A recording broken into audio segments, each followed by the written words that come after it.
Welcome to the another blog. So पहले तो आप सबको बहुत बहुत थैंक यू, आपने हमारे चैनल को सब्सक्राइब किया है। ठीक है, वीडियोस को लाइक किए हैं, कमेंट्स किए हैं वीडियोस पे, और प्लीज़ जिन्हें सब्सक्राइब नहीं किया सब्सक्राइब कर दीजिए कि हम आपको नए नए इन्फॉर्मेशन पहुंचाते रहें, नए नए वीडियोस आपके और पहुंचाते रहें। ठीक है, और इससे हमें भी एनकरेजमेंट मिलता है कि हम आपके नए नए वीडियोज़ बना सकें। ठीक है, बहुत मेहनत लगती है वीडियोज़ बनाने में, सो प्लीज़ लाइक कर देना, सब्सक्राइब कर देना चैनल, हमें बहुत बड़ा एनकरेजमेंट मिलेगा इस चीज़ से। सो अब हम डायरेक्टली बढ़ते हैं सीआरपी टेस्ट की तरफ। सो सीआरपी टेस्ट में थोड़ी जानकारी ले लेते हैं। सीआरपी टेस्ट होती क्या है? ये एक टाइप की सी रिएक्टिव प्रोटीन टेस्ट है जो हमारी लीवर रिलीज़ करती है। वो प्रोटीन है जो हमारी लीवर रिलीज़ करती है ब्लड स्ट्रीम में। सो इसकी जांच के लिए, सिंपल वर्ड्स में इसकी जांच के लिए हम ये टेस्ट करते हैं। ये डॉक्टर सजेस्ट करता है ये टेस्ट, कि ये जांच कर सके कि आपकी बॉडी में दिक्कत क्या है। अगर high amount of protein release भी आपकी ब्लड में, तो कोई ना कोई डिजीज़ हो सकता है। ये एक टाइप का मिडवे है या मेथड है जानने के लिए कोई ना कोई दिक्कत आपके शरीर में हो सकती है, या एक टाइप का मीडियन है ये बीच में।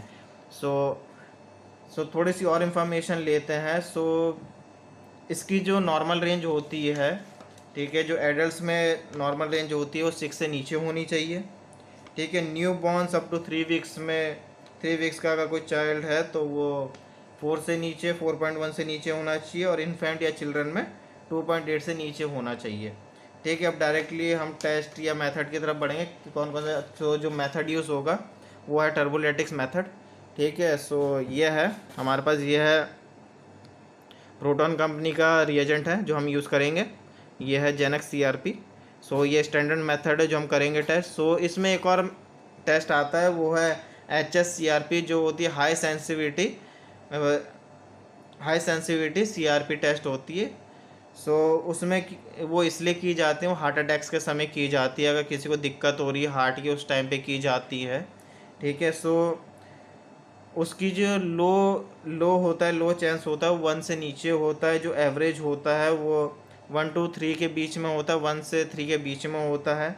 और जो हाई होता है वो 3 से ऊपर होता है। ठीक है, जिसमें 60% चांस होता है कि आपको हार्ट अटैक हो सकता है। अगर 10 से ऊपर है तो टोटली रिस्की है। सो प्लीज़ आप लोग डॉक्टर के पास जाइए अगर किसी को ऐसी दिक्कतें होती हैं। सो आप डॉक्टर के पास जाइए, इस चीज़ को जांच कराइए, आपके बीमारी के बारे में जानने मिलेगा हमको। ठीक है, आपको भी पता चलेगा इस चीज़ के बारे में। ठीक है, सो हम आगे बढ़ते हैं अब टेस्ट की तरफ। सो जो हमारे पास रिएजेंट है वो एक R1 और एक R2 है। ठीक है, CRP, जेनेक्स CRP। सो ये दो रिएजेंट हमारे पास यूज़ होंगे। ठीक है, एक हमें टेस्ट ट्यूब यूज़ करना है टेस्ट के लिए, मिक्स करने के लिए रिएजेंट और सैंपल। ठीक है, एक हमारे पास पेशेंट सैंपल होना चाहिए। जो सीरम हम यूज़ करेंगे प्लेन वाइल में होना चाहिए। ठीक है, सो ये यूज़ होंगी। ठीक है, हमें 2 पिपेट चाहिए। एक पिपेट चाहिए हमको 100 से 1000 माइक्रोलीटर वाली। ठीक है, और एक चाहिए हमें स्मॉल पिपेट जो है 5 to 50 माइक्रोलीटर वाली। ठीक है, सो हम आगे बढ़ते हैं जांच की तरफ। सो हम पहले 400 ले लेंगे हम। सो हमने सेट कर रखा है 400। सो R1 हम ले लेंगे 400। सो हम टिप्स यूज़ करेंगे। सो इसमें से हम लेंगे 400 माइक्रोलीटर हम ये ले लेंगे। सो कोशिश करना आपके पिपेट में एयर ना आए। ठीक है, वैक्यूम्ड रहे, प्रॉपर रहे, वेल कैलिब्रेटेड रहे। ठीक है, सो इसमें एयर नहीं है बिल्कुल भी, देख सकते हैं। सो हम इसे डाल दें टेस्ट ट्यूब में।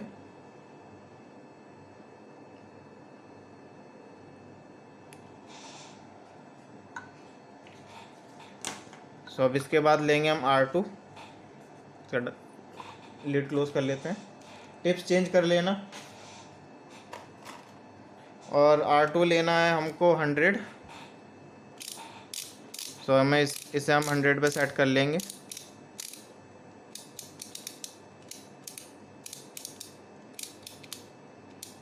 हमने 100 पे सेट कर लिया इसको। सो हम इसमें से 100 ले लेंगे।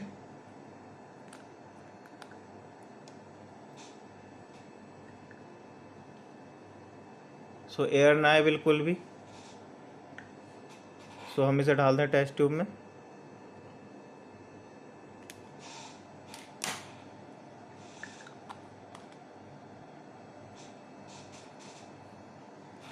ठीक है, अब हम ले लेंगे पेशेंट सैंपल 5 माइक्रोलीटर। सो हम इसे 5 में सेट कर लेंगे पिपेट को, छोटी वाली को।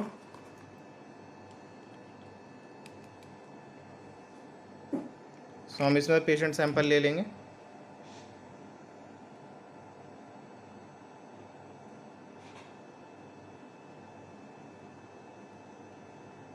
सो हमने 5 माइक्रोलीटर ले लिया है पेशेंट सैंपल। ठीक है, अब हम इसे टेस्ट ट्यूब में मिक्स कर लेंगे दोनों रिएजेंट के साथ।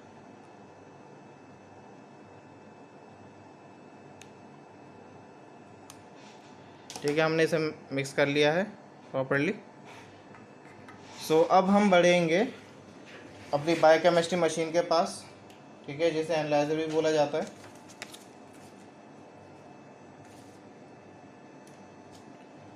सो हम एनालाइज़र हम सेट कर लेंगे।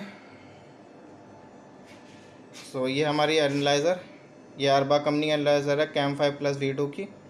ठीक है, सो CRP, यह है CRP, तो हम सेट कर लेंगे। सो क्लिक कर देंगे CRP पे। तो थोड़ा सा रुकना पड़ेगा हमें।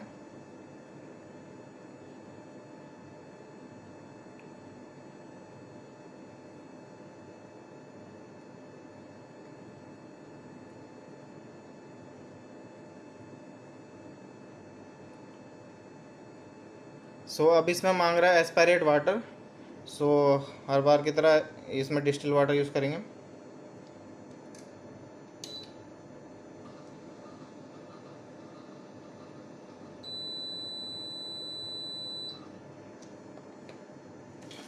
सो हमने इसे डिस्टिल वाटर पिला दिया, मशीन रिंस कर दी हमने।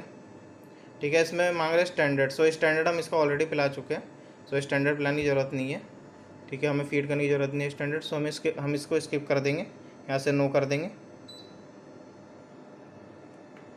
ठीक है, अब आ रहा है इसमें एस्पायरेट सैंपल। सो यहाँ पे देख सकते हैं एस्पायरेट सैंपल आ रहा है। सो हम इसमें सैंपल पिला देंगे। सो यहाँ से हम सैंपल पिला देंगे।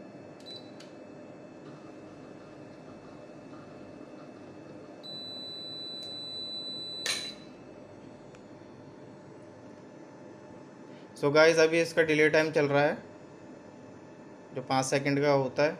अब 120 सेकंड का रीड टाइम चलेगा, फिर 120 सेकंड के बाद इसका हम रिज़ल्ट देखेंगे क्या रिज़ल्ट आया है। सो अभी इसका 120 सेकंड तक ये इसका रिज़ल्ट चलेगा।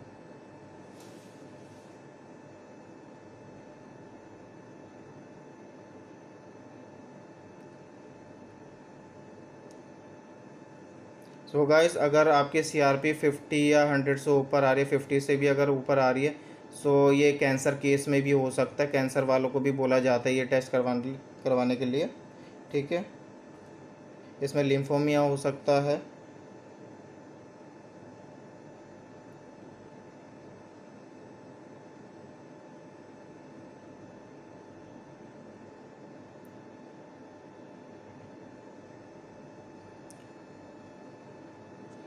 सो अब 68 सेकेंड्स है, 68 सेकेंड्स के बाद हमें रिज़ल्ट मिलेगा।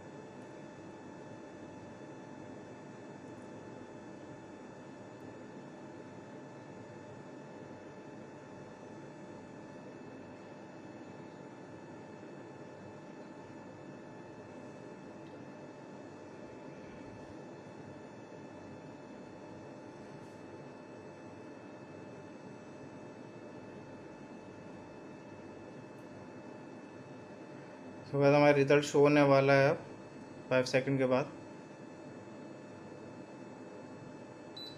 सो गाइस, जो CRP है 1.2 है, लो है, सो कोई दिक्कत नहीं है। ठीक है, इसका हम ग्राफ चेक कर लेते हैं। ग्राफ भी ठीक है, कोई दिक्कत नहीं है। ठीक है, सो हम इसे बैक कर लेते हैं। सो बहुत बहुत थैंक यू वीडियो को देखने के लिए।